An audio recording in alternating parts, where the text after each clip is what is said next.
ప్రభు స్తోత్రం. దైవాశీస్సులు.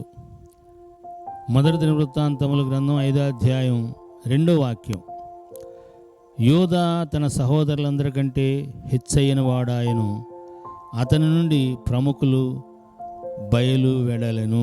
ప్రభు తన మాట మన కొరకు దీవించునుగాక. యోధా తన సహోదరులందరికంటే హెచ్చయిన వాడాయను, అతని నుండి ప్రముఖులు బయలు వెడలెను. నాలో నుండి నీలో నుండి ప్రముఖులు రావాలని మన తండ్రులు ఆశపడ్డారు, మన పితరులు ఆశపడ్డారు. ఇప్పుడు మన పిల్లల నుంచి శ్రేష్ఠులు రావాలని మనం ఆశపడుతున్నాం. మన గురించి మన తండ్రులు ఆశపడ్డారు. ప్రముఖులు బయలు వెడలుట. నీ గర్భంలో నుండి ప్రముఖులు బయలు వెడలటం. యోధా గారి యొక్క గర్భంలోంచి ప్రముఖులు బయలు వెళ్ళారంట. తన సహోదరులందరికంటే హెచ్చైన వాడయ్యాడంట. ఎందుకు అని మీరు కొంచెం జాగ్రత్తగా మనం ఆలోచన చేస్తే, ప్రారంభ జీవితం నుండి ఆహారం కోసం ఐగుప్తుకి వెళ్ళేంత వరకు యోధా గారి గురించి మనం కొంచెం తక్కువగానే చూస్తాం. ఐగుప్తుకి రెండోసారి ఆహారం కోసం వెళ్ళినప్పుడు వెళ్ళే ముందు తండ్రితో పూట పడతాడు.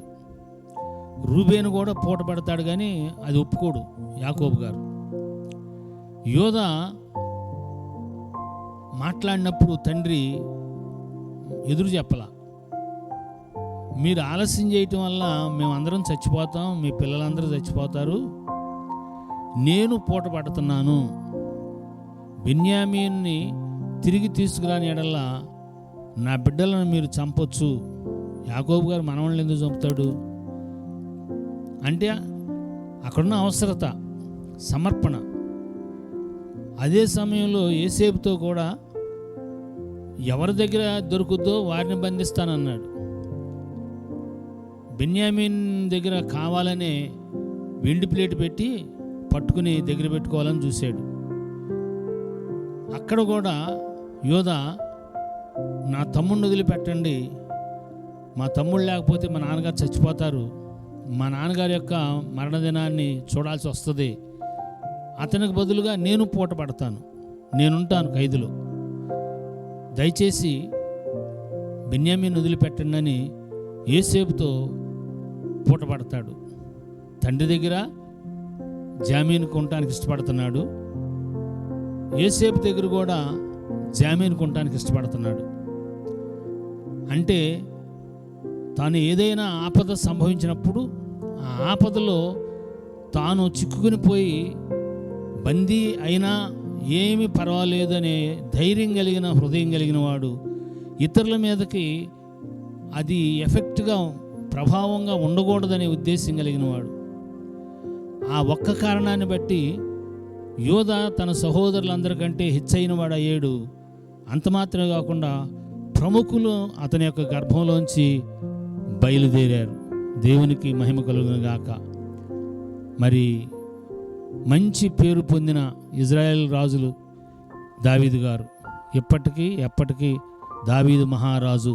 సొలొమోను చాలా ఐశ్వర్యం కలిగి ఉన్న దావీదు యొక్క పరాక్రమాన్ని గురించి దేవుడు దావీదు గారి పేరుని బైబిల్ గ్రంథంలో ఉచ్చరించినంతసేపు అన్నిసార్లు ఎవరిని పేరు ఉచ్చరించలేదు. ప్రముఖులు చాలామంది బయలుదేరారు, యోధులు బయలుదేరారు. మన ప్రభు యేసు క్రీస్తు వారు కూడా యోధా గోత్రం నుంచే యోధా గోత్ర సింహంగా వచ్చారు. తన కుటుంబీకుల కోసం, తన వారి కోసం తన్ను తాను అప్పగించుకోవటానికి ఇష్టపడిన ఆ ఒక్క కారణాన్ని బట్టి యోధా తన సహోదరులందరికంటే హెచ్చైన వాడయ్యాడు. అతనిలోంచి ప్రముఖులు బయలు వెళ్ళారు. మరి మనం మన కుటుంబాల కోసం, మన వారి కోసం మనం దేవుని దగ్గర అప్పగించుకొని ఉపవాసం ఉండి కన్నీరు గార్చి సమర్పణతో ప్రార్థన చేసే అనుభవం ఉంటే ఖచ్చితంగా మన జీవితాల నుంచి హెచ్చైన వారు మనం హెచ్చించబడతాం. ప్రముఖులు మన గర్భం నుంచి బయలుదేరతారు. అట్టి కృప పరిశుద్ధాత్మ దేవుడు మనందరికీ దయచేయునుగాక. Thank you and God bless you.